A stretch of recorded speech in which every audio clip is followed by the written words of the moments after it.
Bonjour à tous et bienvenue sur le plateau de Bonjour chez vous. Nous sommes tous très heureux de vous retrouver pour cette nouvelle semaine d'émission.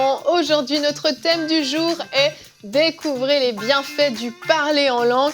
Il y a 2 semaines, certains d'entre vous, je le crois, ont été baptisés du Saint-Esprit et vous avez commencé à expérimenter le parler en langue. Et bien aujourd'hui, vous allez découvrir ses bienfaits. Et je serai avec Franck et Aurélie. Vous allez bien? Bonjour Evelyne. Bonjour ça va Evelyne. super bien. Bonjour, bonjour. On Oui. est en forme. Vous êtes te répondre en parlant en langue, mais les gens ne comprendraient pas. Et moi non plus, je ne comprendrai pas. Sauf si j'ai le don d'interprétation des langues. Mais Et nous n'en si c'est parlerons le don du parler en d'autres langues, pas. là on mélange tout le monde. Mais là, Là, on mélange a perdu tout le monde. On va rester sur le parler en langue du baptême du Saint-Esprit. Amen.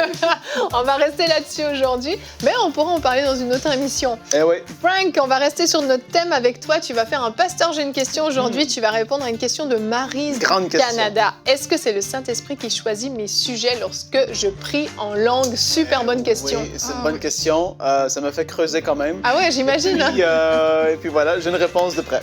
J'en doute pas, j'espère. J'espère, sinon dépêche-toi. Non, ça va aller. Sinon, tu peux nous répondre en langue. C'est ça. Le Saint-Esprit choisira la réponse ou pas, on verra.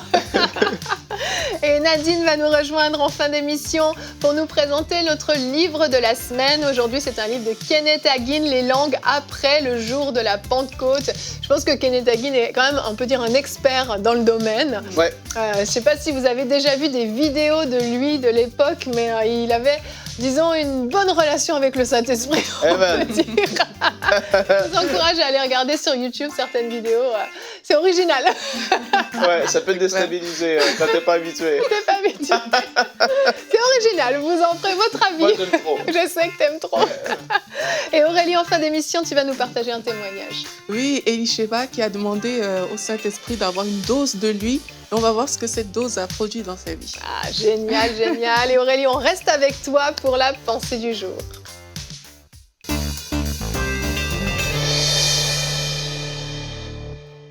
J'ai grandi dans un environnement où parler en langue était un sujet polémique. L'église où j'allais, on ne parlait pas en langue et mes parents non plus ne parlaient pas en langue. Et pour couronner le tout, il y avait une église en face de chez moi où on parlait en langue, mais avec mes yeux de l'époque, leur attitude ne me donnait pas du tout envie de parler en langue. Donc j'ai eu un mouvement de recul par rapport au parler en langue pendant bien longtemps, jusqu'à ce que le Seigneur Jésus me révèle d'autres choses. Et si vous êtes dans ce cas aujourd'hui, peut-être que vous avez un mouvement de recul par rapport à ça, mais sachez, je vous encourage à défier votre raisonnement aujourd'hui parce qu'on va voir que s'ouvrir au parler en langue, c'est s'ouvrir à une dimension supérieure dans notre vie chrétienne. Dans Acte 1, au verset 8, le Seigneur Jésus dit aux disciples, « Mais vous recevrez une puissance, le Saint-Esprit survenant sur vous, et vous serez mes témoins à Jérusalem, dans toute la Judée, dans la Samarie et jusqu'aux extrémités de la terre. » On le sait, cette puissance a été manifestée le jour de la Pentecôte. Alors que les disciples étaient dans la chambre haute, on nous dit que le Saint-Esprit est descendu sur eux sous forme de colombe et ils se sont mis à parler en langue.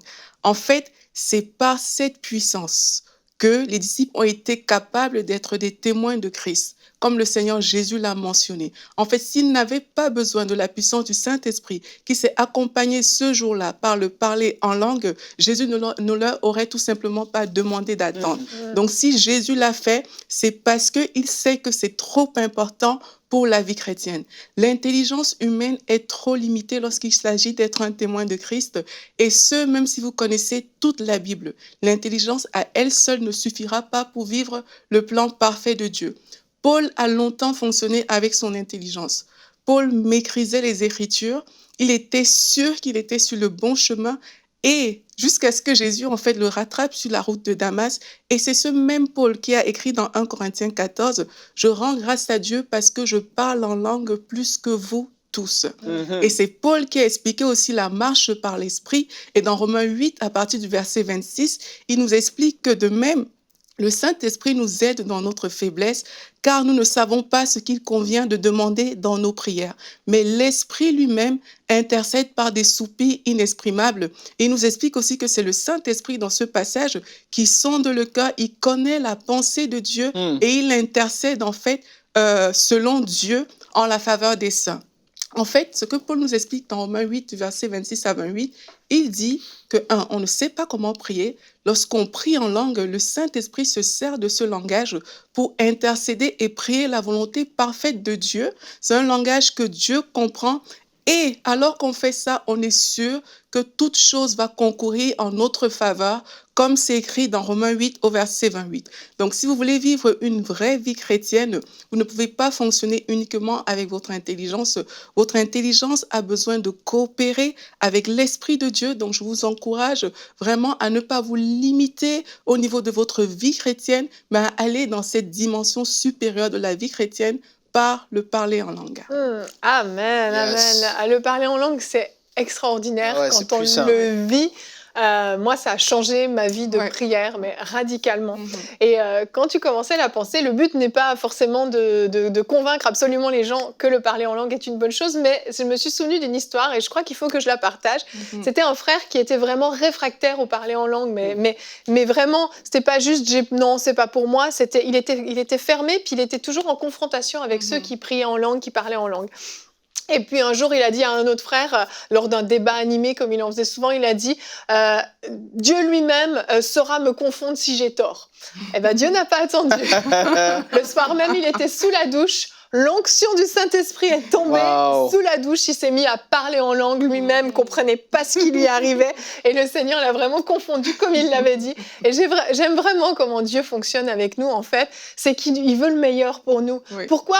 Le but n'était pas de confondre ce frère. Dieu ne s'amuse pas à faire ça. Dieu savait que ce frère avait besoin du parler en langue parce que ça allait être bon pour lui, ça allait changer sa vie. Le baptême du Saint-Esprit allait transformer sa vie et le parler en langue allait amener une dimension nouvelle dans les temps de prière, dans les temps d'intercession. Ça allait tout transformer et Dieu a voulu qu'il soit pleinement équipé et c'est extraordinaire. Frank, je crois que tu as un verset là, tu as l'air avec ta Bible en main. 1 Corinthiens 14 et le verset 14. Car si je prie en langue, mon esprit est en prière, mais mon intelligence demeure stérile. Et ça, c'est pour tous les sceptiques sur le baptême du Saint-Esprit. Ce que Paul a écrit là a été prouvé aujourd'hui scientifiquement par des professionnels et des docteurs qui ne sont même pas eux-mêmes nés de nouveau. Et ils ont voulu pousser, et c'est une des plus grandes chaînes américaines, sur une de leurs émissions phares de la chaîne, qu'ils ont fait des études, et ils ont branché un pasteur et une membre de son église qui priait. Il était tout connecté au niveau du cerveau, tout ça.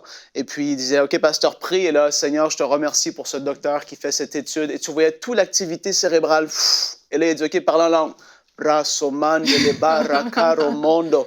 Et là, même le docteur il a dit, je peux rien dire d'autre que ce qu'ils disent, c'est la vérité. Parce que et il voyait que la partie responsable du langage, en fait, ne travaillait pas du tout. C'était complètement arrêté. Le médecin disait, mais si je dis avec des propres mots comme un enfant, gougou, gaga, ça va être en action. Mais là, le parler en langue faisait tout taire, en fait. C'est fort. Et scientifiquement, c'est prouvé.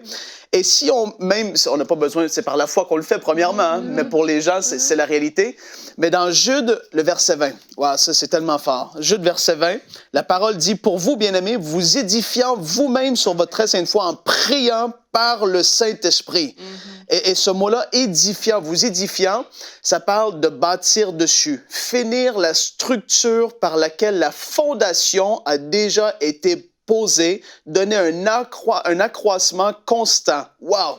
Ça parle de tout ça, en fait. Et on est le temple du Saint-Esprit, c'est ça qui est drôle. Et ici, ça nous parle de se construire, d'accomplir, de finir la construction en priant par le Saint-Esprit. En fait, on se bâtit spirituellement, émotionnellement, physiquement, par le parler en langue. Il y a des choses qui sont dites qu'on ne comprend pas, et on va le voir dans Pasteur, j'ai une question, mais qui nous bâtit. Et c'est tellement puissant. Amen. Et Aurélie, tu as d'autres bienfaits que tu veux partager avec les téléspectateurs. Oui. En fait, Frank vient de citer plusieurs de ses bienfaits. Donc, je vais juste rajouter de ce que Frank a dit, que le parler en langue nous permet d'annoncer des mystères cachés. Dès que tu parles en langue, parfois tu vas prier, tu vas parler en langue, tu vas parler en langue. Et il y a des révélations sur des situations précises comme ça que le Seigneur va te dire. Tu peux être malade, comme ça tu parles en langue, tu parles en langue. Et puis tu entends dans ton esprit, cette maladie n'est pas pour la mort. Mais tu as une révélation de ce verset que tu n'avais jamais eu en fait. Parce que pendant que tu parlais, ton esprit a été édifié et là, le Saint-Esprit t'a donné une révélation claire. Et ça, c'est vraiment un bienfait que moi, je trouve tellement important. Dès qu'il y a des situations qui se présentent parfois dans la vie, on veut vite prier, on veut vite parler avec notre intelligence, mais parfois, il suffit juste de s'arrêter. Commencer à parler en langue, comme on a vu dans la pensée. Le Saint-Esprit va prier des choses précises. Et il y a des pensées comme ça qui vont venir, qui viennent du Saint-Esprit. Et avec cette pensée, la différence sera faite complètement. Le parler en langue nous permet aussi de rendre d'excellentes actions de grâce au Seigneur. Nous savons que la Bible dit: faites par l'Esprit toutes sortes de prières avec des actions de grâce. Mais prier en langue nous permet de le faire. On peut lire dans 1 Corinthiens 14, Frank a commencé du verset 16 au 17, on rend d'excellentes actions de grâce alors qu'on parle en langue, parce que c'est le langage que le Saint-Esprit utilise. Ça nous permet également de glorifier le Seigneur. Dans Acte 10, au verset 46, la Bible dit qu'alors que les disciples étaient en train de prier et tout, et puis ils ont commencé aussi à glorifier le Seigneur, tout ça vraiment, le parler en langue nous permet de le faire. Et ça nous permet d'édifier notre foi, comme Frank a dit, et de pouvoir prier en faisant autre chose. On peut être au travail. Ça nous permet de prier à tout moment, en fait. Vraiment. On peut être au travail en train de faire quelque chose, mais ton esprit est là. Il est juste en train de parler. Mais c'est ça, parce qu'en fait, comme tu le disais, ça n'utilise pas notre concentration. Quand on prie en langue, on n'a aucune réflexion à faire. On peut être concentré à faire autre chose tout en étant en train de prier en langue. C'est assez fou, hein, mais c'est que... Tu n'inventes pas les mots. Non, ça s'impose à toi, en fait. C'est pas toi qui décides les sons qui vont sortir, etc. Et quand tu te réveilles le matin, tu pars au travail, tu as peut-être eu une mauvaise nuit, tu as peut-être une journée difficile qui t'attend, puis tu es abattu. Et là, dans ta voiture ou sur les transports, peu importe, tu commences à prier en langue. Et là, tu sens, il y a comme une énergie qui vient, qui te remplit. Et d'ailleurs, les scientifiques ont aussi vu que ça générait l'hormone du bien-être quand on prie en langue. Oui, je voulais même dire que parfois, tu pries en langue comme ça et tu es rempli d'une joie. Toutes les personnes qui sont dans la dépression, des choses comme ça, devraient prier en langue souvent. Oui. Parce qu'il y a la joie du Saint-Esprit, tu pries en langue qui vient se déverser sur toi et tu commences à rire, tu es heureux et tes soucis te quittent. Donc, si vous êtes dans l'inquiétude, dans la dépression, priez en langue et puis vous serez visité par le Saint-Esprit. Ouais, amen. J'aime trop le principe de prier des choses concernant le futur qui sont inconnues à nous intellectuellement. Et en fait, c'est ça quand tu parles dans Romains 8, je vais retourner là-dedans aussi, Aurélie, qu'est-ce que tu as dit? Parce que la parole dit, mais l'Esprit lui-même intercède par des soupirs inexprimables, et celui qui sonde les cœurs connaît quelle est la pensée de l'Esprit, parce que c'est selon Dieu qu'il intercède en faveur des saints. Et quand tu ne sais même pas quoi prier, ou soudainement, tu as une envie, de prier, et tu commences à prier, tu vois que ça s'intensifie en fait, et même le langage que tu as normalement dans parler en langue change, se modifie. Tu fais là, il se passe de quoi?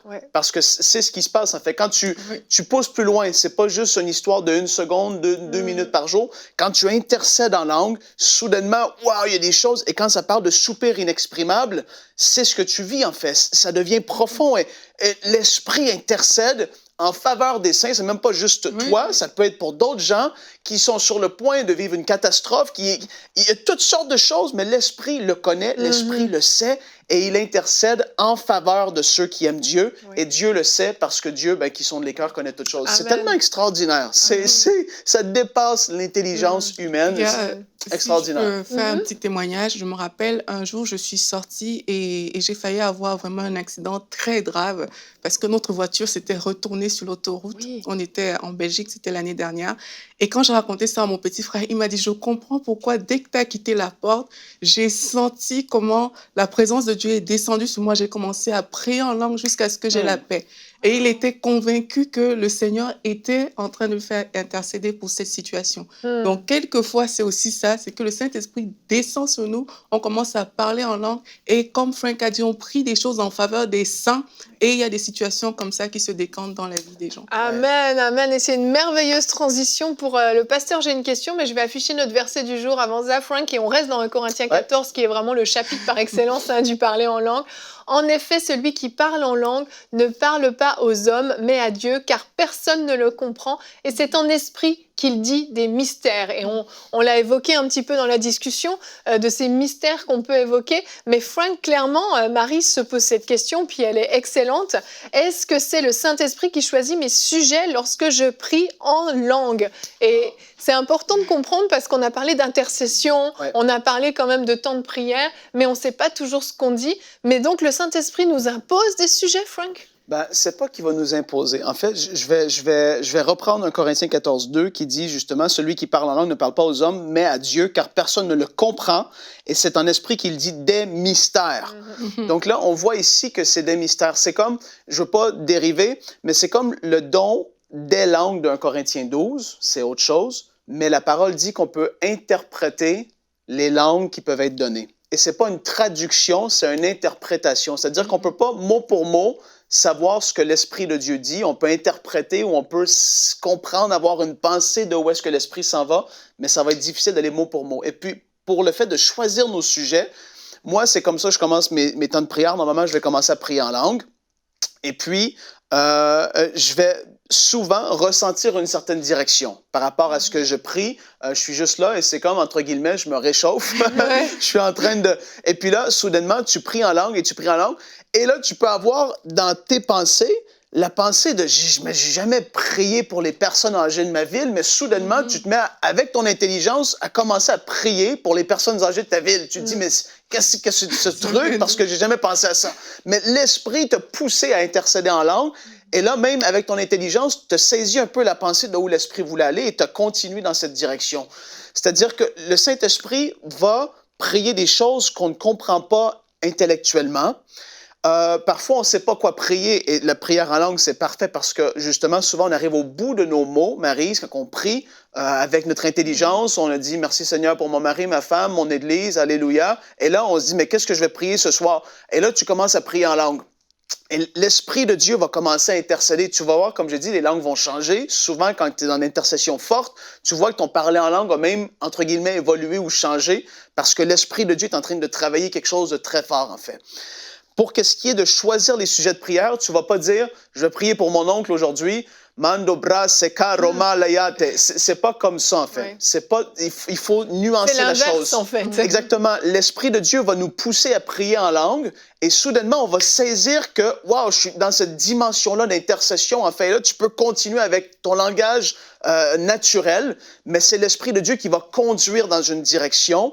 Et puis, partout dans les actes, qu'est-ce qu'on peut voir aussi, ou même au jour de la Pentecôte, les gens n'avaient pas choisi soudainement de prier intellectuellement pour quelque chose. Ils recevaient le baptême du Saint-Esprit avec le don initial du parler en d'autres langues.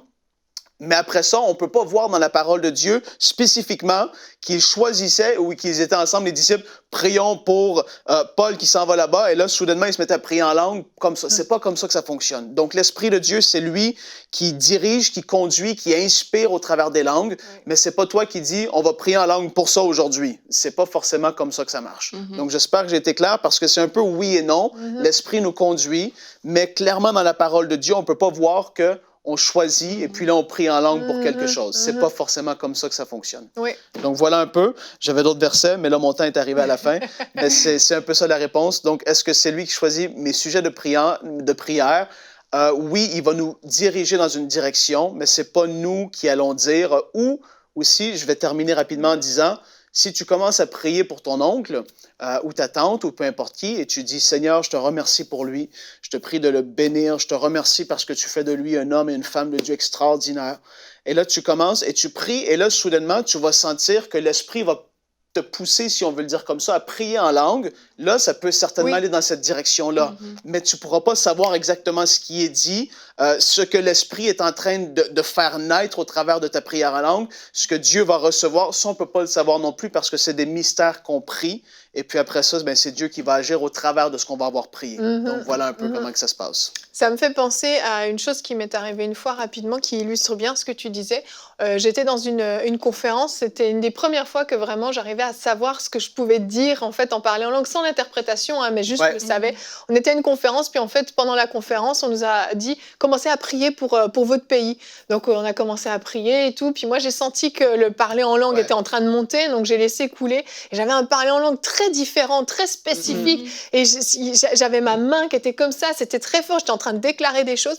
Et en moi-même, j'ai su que j'étais en train d'intercéder vraiment pour les enfants de ce pays, spécifiquement pour les enfants placés même. C'était très spécifique. Mais je peux pas dire que j'ai interprété les mots tels quels, mais dans mon cœur, je savais exactement pourquoi j'étais en train de prier. Et ça a duré comme 20 minutes, c'était très très long. J'avais des larmes qui coulaient, c'était un temps d'intercession hyper fort, mais c'était uniquement du parler en langue. Donc c'est des moments comme ça. Il y avait une direction donnée pour un temps de prière, mais spécifiquement le Saint-Esprit m'a poussé à intercéder pour les enfants du pays. Donc c'est un exemple qui illustre ce que tu partageais, Frank. Merci beaucoup pour cette super réponse.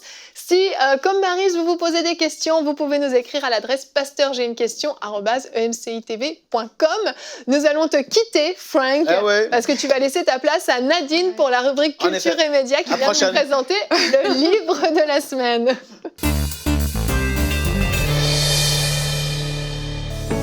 Découvrez le livre de la semaine.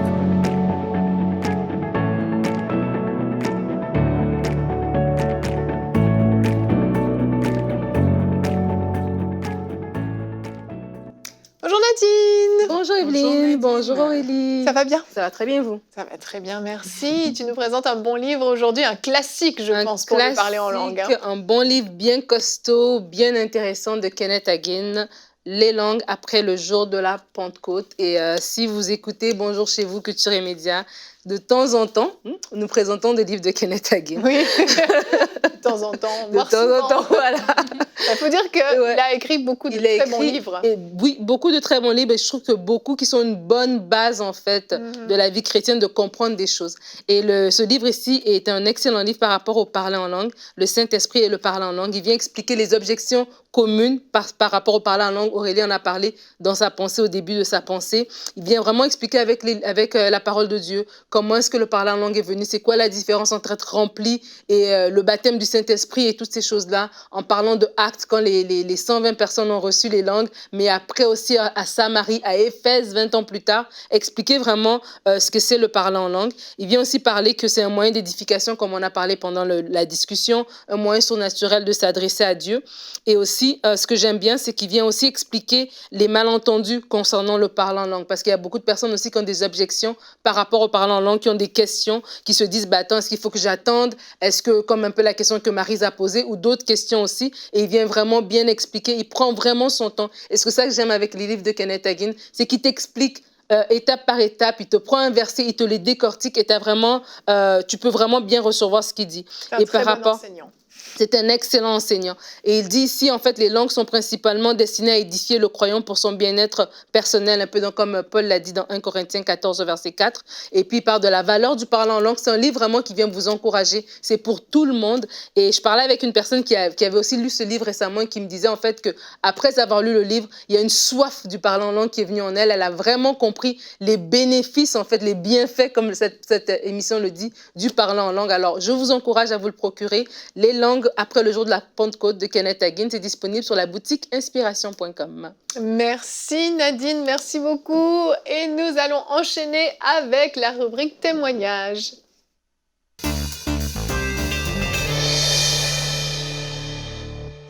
Donc, c'est l'histoire d'Elisheva. C'est une Ivoirienne qui vit aux États-Unis.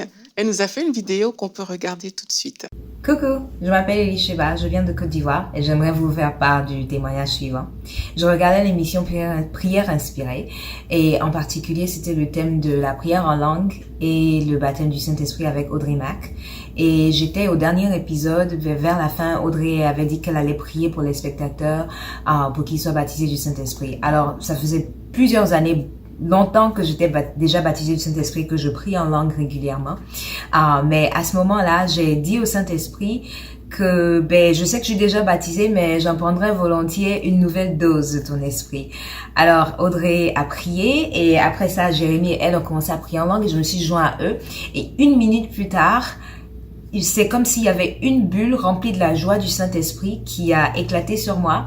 Et la joie du Saint-Esprit s'est complètement déversée sur moi et en moi. Et j'ai commencé à rire d'un fou rire. Et je ne pouvais pas m'arrêter pendant la demi-heure qui a suivi. Alors, cette expérience m'était déjà arrivée. J'en avais fait l'expérience plusieurs fois auparavant. Mais ça ferait quand même 3-4 ans que ça m'était pas arrivé. Alors, j'étais débordante de joie et complètement comblée. Et je remercie le Seigneur. Merci. Yeah, la joie du Saint-Esprit. Oui, c'est cette dose qu'elle a reçue de Dieu. Et en fait, la série qu'elle a écoutée, Prière inspirée, c'est une série que je recommande vraiment à toutes les personnes qui veulent parler en langue. C'est Jérémie et Audrey Mack qui l'ont fait, Jérémie Saugril. La prière en langue et le baptême du Saint-Esprit. Cette série-là s'intitule... c'est à ce nom-là. Et en fait, là, il nous a juste raconté la deuxième partie de son témoignage parce que juste avant, là, elle a parlé de ce qui s'est passé à l'épisode 5, mais elle nous dit que alors qu'elle écoutait l'épisode 4, elle était dans sa voiture en train d'écouter Prière inspirée, donc c'est possible de le faire aussi dans la voiture. Elle dit, alors que j'étais à 5 minutes de la maison, j'ai été puissamment convaincue d'avoir ignoré les signaux du Saint-Esprit ou reporté ou retardé mon obéissance et j'ai commencé à pleurer à chaudes larmes. Donc le travail du Saint-Esprit était déjà en elle en fait. Et c'est ce travail-là qui s'est fait. Elle dit, elle ressentait une douleur dans son être intérieur. Elle s'est repentie et arrivée à la maison, elle a commencé à prier en langue.